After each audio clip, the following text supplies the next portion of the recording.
Yeah, for me, being on city council has very little to do with power or image or position, anything like that. For me, it's just the extension of being a servant to the community. That's where my focal point is. And one of the things that I always remember a friend telling me years ago is that, as politicians, the problem with politicians is they're trying to always be right. And sometimes that doesn't include doing the right thing. And so I'm constantly reminded that, I serve a community that's very diverse, has different needs, and, there's no way to make everybody happy. If you're doing it only to pat yourself on the back and achieve your own goals, you may not feel the pressure. But when you're really listening intently, you have a customer base that you want to be happy. And if you're not able to listen to what they're asking and produce some results, then it's going to be problematic for you in the future.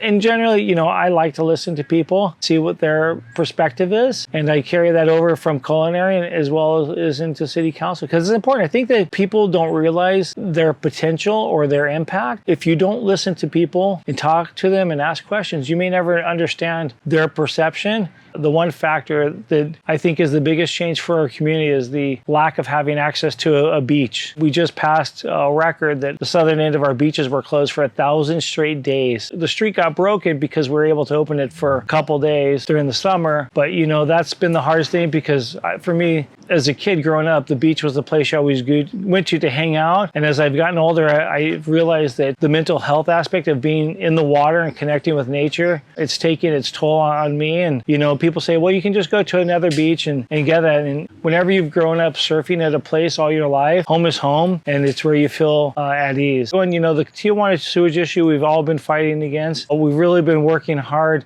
in different areas. My area of focus is working with Sandag when it comes to the new Otay Mesa East port of entry. It's the first international border crossing in the United States that is being built by somebody other than the federal government. Sandag has taken on the project design, the funding, and they'll be doing the ultimate build out. What it's going to do is create a port of entry that's solely toll. There's not going to be anybody manned there that they're going to be able to give cash. It's just all digital. And my idea was to take a portion of the tolling revenue and put it towards the mitigation in the Tijuana River Valley to offset the years and decades pollution has come down that river valley and restore it to some of its natural habitat. And, home prices have continued to go up. But, it's the vibe of Imperial Beach has never changed. Even though a lot of people like to think that it does. The vibe is what makes Imperial Beach. And I can honestly say that the Imperial Beach I live in today is probably the best Imperial Beach that I've lived in my life. But then again, perspective changes as you get older. If I were to take a step back and look at myself, I'm probably a fairly complex, simplistic person.